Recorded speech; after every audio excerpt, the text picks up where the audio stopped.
After some opposition, Marianne yielded to her sister's entreaties and consented to go out with her and Mrs. Jennings one morning for half an hour. She expressly conditioned, however, for paying no visits, and would do no more than accompany them to Gray's in Sackville Street, where Elinor was carrying on a negotiation for the exchange of a few old-fashioned jewels of her mother. When they stopped at the door, Mrs. Jennings recollected that there was a lady at the other end of the street on whom she ought to call, and as she had no business at Gray's, it was resolved that while her young friends transacted theirs, she should pay her visit and return for them. On ascending the stairs, the Miss Dashwoods found so many people before them in the room that there was not a person at liberty to tend to their orders, and they were obliged to wait. All that could be done was to sit down at that end of the counter which seemed to promise the quickest succession. One gentleman only was standing there, and it is probable that Elinor was not without hope of exciting his politeness to a quicker dispatch. But the correctness of his eye and the delicacy of his taste proved to be beyond his politeness. He was giving orders for a toothpick case for himself, until its size, shape, and ornaments were determined, all of which, after examining and debating for a quarter of an hour over every toothpick case in the shop, were finally arranged by his own inventive fancy. He had no leisure to bestow any other attention on the two ladies than what was comprised in 3 or 4 very broad stares, a kind of notice which served to imprint on Elinor the remembrance of a person and face, of strong, natural, sterling insignificance. Though adorned in the first style of fashion, Marianne was spared from the troublesome feelings of contempt and resentment on this impertinent examination of their features and on the puppyism of his manner, in deciding on all the different horrors of the different toothpick cases presented to his inspection, by remaining unconscious of it all, for she was as well able to collect her thoughts within herself, and be as ignorant of what was passing around her, in Mr. Gray's shop, as in her own bedroom. At last the affair was decided. The ivory, the gold, and the pearls all received their appointment, and the gentleman having named the last day on which his existence could be continued without the possession of the toothpick case, drew on his gloves with leisurely care, and bestowing another glance on the Miss Dashwoods, but such a one as seemed rather to demand than express admiration, walked off with a happy air of real conceit and affected indifference. Elinor lost no time in bringing her business forward, was on the point of concluding it, when another gentleman presented himself at her side. She turned her eyes towards his face, and found him with some surprise to be her brother. Their affection and pleasure in meeting was just enough to make a very creditable appearance in Mr. Gray's shop. John Dashwood was really far from being sorry to see his sisters again. It rather gave them satisfaction. And his inquiries after their mother were respectful and attentive. Elinor found that he and Fanny had been in town 2 days. "I wished very much to call upon you yesterday," said he, "but it was impossible, for we were obliged to take Harry to see the wild beasts at Exeter Exchange, and we spent the rest of the day with Mrs. Ferrars. Harry was vastly pleased. This morning I had fully intended to call on you, if I could possibly find a spare half hour, but one has always so much to do on first coming to town. I am come here to bespeak Fanny a seal. But tomorrow I think I shall certainly be able to call in Berkeley Street, and be introduced to your friend Mrs. Jennings. I understand she is a woman of very good fortune, and the Middletons too. You must introduce me to them. As my mother-in-law's relations, I shall be happy to show them every respect. They are excellent neighbours to you in the country, I understand." "Excellent indeed. Their attention to our comfort, their friendliness in every particular, is more than I can express. I am extremely glad to hear it, upon my word. Extremely glad indeed. But so it ought to be. They are people of large fortune. They are related to you. And every civility and accommodation that can serve to make your situation pleasant might be reasonably expected. And so you are most comfortably settled in your little cottage and want for nothing. Edward brought us a most charming account of the place. The most complete thing of its kind, he said, that ever was, and you all seem to enjoy it beyond anything. It was a great satisfaction to us to hear it, I assure you." Elinor did feel a little ashamed of her brother, and was not sorry to be spared the necessity of answering him, by the arrival of Mrs. Jennings's servant, who came to tell her that his mistress waited for them at the door. Mr. Dashwood attended them downstairs, was introduced to Mrs. Jennings at the door of her carriage, and repeating his hope of being able to call on them the next day, took leave. His visit was duly paid. He came with a pretense at an apology from their sister-in-law for not coming too, but she was so much engaged with her mother that really she had no leisure for going anywhere. Mrs. Jennings, however, assured him directly that she should not stand upon ceremony, for they were all cousins, or something like it, and she should certainly wait on Mrs. John Dashwood very soon, and bring her sisters to see her. His manners to them, though calm, were perfectly kind, to Mrs. Jennings most attentively civil, and on Colonel Brandon's coming in soon after himself, he eyed him with a curiosity which seemed to say that he only wanted to know him to be rich, to be equally civil to him. After staying with them half an hour, he asked Elinor to walk with him to Conduit Street and introduce him to Sir John and Lady Middleton. The weather was remarkably fine, and she readily consented. As soon as they were out of the house, his inquiries began. "Who is Colonel Brandon? Is he a man of fortune?" "Yes, he has very good property in Dorsetshire." "I am glad of it.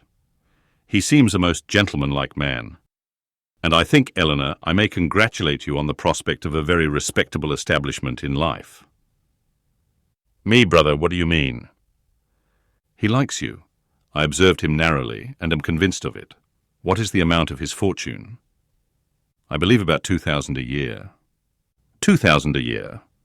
And then, working himself up to a pitch of enthusiastic generosity, he added, "Elinor, I wish with all my heart it were twice as much for your sake." "Indeed, I believe you," replied Elinor, "but I am very sure that Colonel Brandon has not the smallest wish of marrying me." "You are mistaken, Elinor. You are very much mistaken. A very little trouble on your side secures him. Perhaps just at present he may be undecided. The smallness of your fortune may make him hang back. His friends may all advise him against it. But some of those little attentions and encouragements which ladies can so easily give will fix him in spite of himself, and there can be no reason why you should not try for him. It is not to be supposed that any prior attachment on your side, in short, you know, as to an attachment of that kind, it is quite out of the question. The objections are insurmountable. You have too much sense not to see all that. Colonel Brandon must be the man, and no civility shall be wanting on my part to make him pleased with you and your family. It is a match that must give universal satisfaction. In short, it is a kind of thing that," lowering his voice to an important whisper, "will be exceedingly welcome to all parties."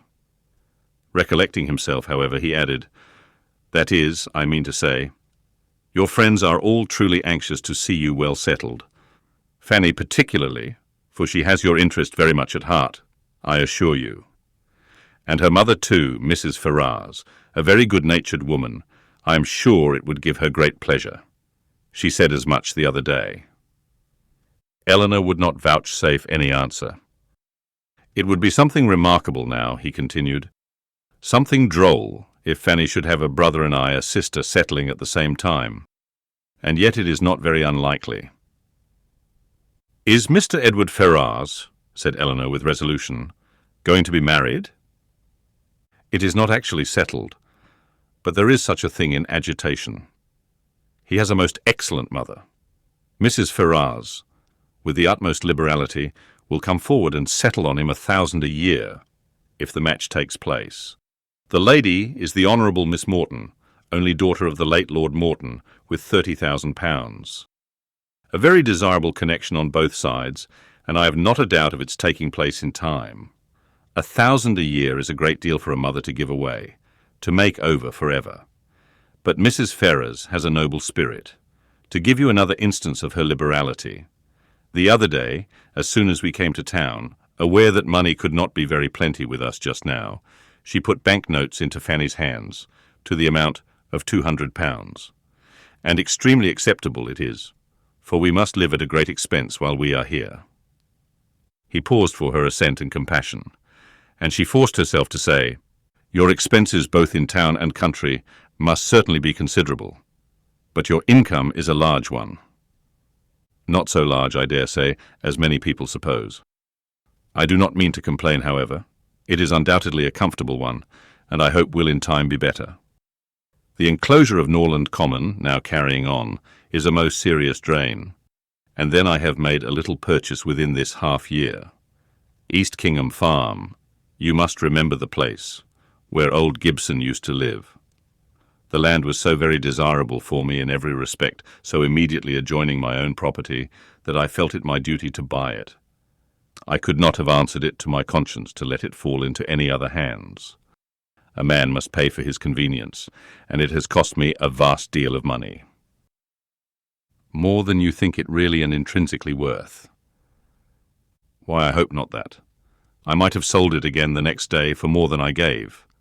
But with regard to the purchase money, I might have been very unfortunate indeed, for the stocks were at that time so low that if I had not happened to have the necessary sum in my banker's hands, I must have sold out to very great loss. Elinor could only smile. Other great and inevitable expenses too we have had on first coming to Norland. Our respected father, as you well know, bequeathed all the Stanhill effects that remained at Norland, and very valuable they were, to your mother. Far be it from me to repine at his doing so. He had an undoubted right to dispose of his own property as he chose, but, in consequence of it, we have been obliged to make large purchases of linen, china, and sea, to supply the place of what was taken away. You may guess, after all these expenses, how very far we must be from being rich, and how acceptable Mrs. Ferrars's kindness is. Certainly, said Elinor, and assisted by her liberality, I hope you may yet live to be in easy circumstances. Another year or two may do much towards it, he gravely replied. But however, there is still a great deal to be done. There is not a stone laid of Fanny's greenhouse, and nothing but the plan of the flower garden marked out. Where is the greenhouse to be? Upon the knoll behind the house. The old walnut trees are all come down to make room for it. It will be a very fine object from many parts of the park, and the flower garden will slope down just before it and be exceedingly pretty. We have cleared away all the old thorns that grew in patches over the brow. Elinor kept her concern and her censure to herself, and was very thankful that Marianne was not present to share the provocation. Having now said enough to make his poverty clear, and to do away the necessity of buying a pair of earrings for each of his sisters, in his next visit at Gray's, his thoughts took a cheerfuller turn, and he began to congratulate Elinor on having such a friend as Mrs. Jennings. She seems a most valuable woman indeed. Her house, her style of living, all bespeak an exceeding good income. And it is an acquaintance that has not only been of great use to you hitherto, but in the end may prove materially advantageous. Her inviting you to town is certainly a vast thing in your favour, and indeed it speaks altogether so great a regard for you, that in all probability, when she dies, you will not be forgotten. She must have a great deal to leave. Nothing at all, I should rather suppose, for she has only her jointure, which will descend to her children. But it is not to be imagined that she lives up to her income. Few people of common prudence will do that, and whatever she saves, she will be able to dispose of. And do you not think it more likely that she should leave it to her daughters than to us? Her daughters are both exceedingly well married, and therefore I cannot perceive the necessity of her remembering them farther. Whereas, in my opinion, by her taking so much notice of you, and treating you in this kind of way, she has given you a sort of claim on her future consideration, which a conscientious woman would not disregard. Nothing can be kinder than her behaviour, and she can hardly do all this without being aware of the expectation it raises. But she raises none in those most concerned. Indeed, brother, your anxiety for our welfare and prosperity carries you too far. Why, to be sure, said he, seeming to recollect himself, people have very little in their power. But, my dear Elinor, what is the matter with Marianne? She looks very unwell, has lost her colour, and is grown quite thin. Is she ill? She is not well. She has had a nervous complaint on her for several weeks. I am sorry for that. At her time of life, anything of an illness destroys the bloom forever. Hers has been a very short one. She was as handsome a girl last September as I ever saw, and as likely to attract the man. There was something in her style of beauty, to please them particularly. I remember Fanny used to say that she would marry sooner and better than you did, not but what she is exceedingly fond of you, but so it happened to strike her. She will be mistaken, however. I question whether Marianne now will marry a man worth more than 500 or 600 a year, at the utmost, and I am very much deceived if you do not do better. Dorsetshire. I know very little of Dorsetshire, but my dear Elinor, I shall be exceedingly glad to know more of it, and I think I can answer for your having Fanny and myself among the earliest and best pleased of your visitors. Elinor tried very seriously to convince him that there was no likelihood of her marrying Colonel Brandon, but it was an expectation of too much pleasure to himself to be relinquished, and he was really resolved on seeking an intimacy with that gentleman, and promoting the marriage by every possible attention. He had just compunction enough for having done nothing for his sisters himself, to be exceedingly anxious that everybody else should do a great deal. And an offer from Colonel Brandon, or a legacy from Mrs. Jennings, was the easiest means of atoning for his own neglect.